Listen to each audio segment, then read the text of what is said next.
एक साधु की कहानी। एक बार एक गांव में एक साधु रहता था जो भगवान पर बहुत विश्वास रखता था।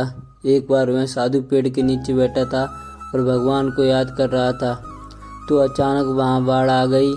चारों तरफ पानी पानी। सब लोग अपने आप को बचाने के लिए ऊपर पहाड़ की तरफ भागने लगे। उनमें से एक आदमी देखता है कि इस हालात में भी साधु जी भगवान की तपस्या कर रहे हैं। उसने सोचा कि अपने आप को बचाने के लिए कहीं जा क्यों नहीं रहे। तो उसने साधु से बोला, अरे आप कहीं जा क्यों नहीं रहे हो? आप भी मेरे साथ ऊपर पहाड़ की तरफ चलो, नहीं तो डूब जाओगे।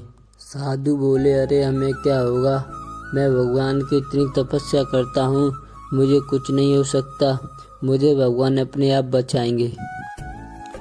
धीरे धीरे पानी साधु की कमर तक आ गया। अब लोग वहां से नाव लेकर निकलने लगे, तो उनमें से एक ने साधु से कहा, अरे पानी आपकी कमर तक आ गया है, आप हमारे साथ चलो। तो साधु ने कहा कि नहीं नहीं, भगवान मुझे अपने आप बचाएंगे। अरे वह नाव वाला भी वहां से निकल गया।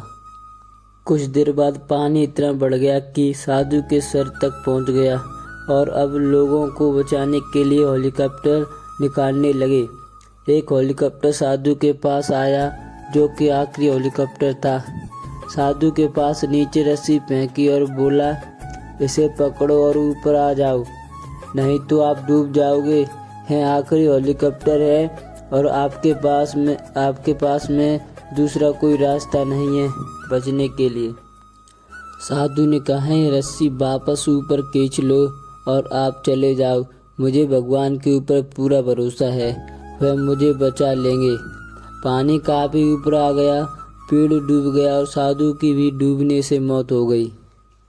मरने के बाद साधु भगवान के पास आ गया और बोला, हे भगवान, मैंने पूरी जिंदगी आपकी तपस्या की, मेरा सारा जीवन आपकी आराधना करने में लगा दिया, फिर भी इतने भरोसे के साथ इंतजार किया कि आप मुझे बचाने आओगे, लेकिन वहाँ मेरी डूब कर मौत हो गई और तुम नहीं आए, ऐसा क्यों?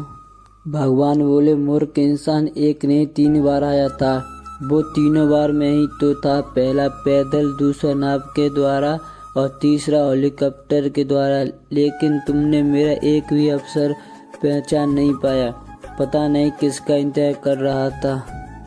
इस तरह से जिंदगी में हमें ऊपर वाला बहुत से मौके देता रहता है, लेकिन हम सब उस मौके को ठुकरा कर पता नहीं किस चीज़ का इंतजार कर रहे होते हैं कि वो होगा तभी मैं करूँगा, और इस बात पर अड़े रहने से एक वक्त के बाद वो मौका हाथ से निकल जाता है और हम कुछ नहीं कर पाते हैं।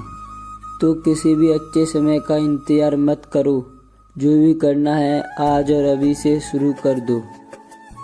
आपको ये स्टोरी अच्छी लगी हो तो हमारे वीडियो को एक लाइक और चैनल को सब्सक्राइब करके ज़रूर जाएं।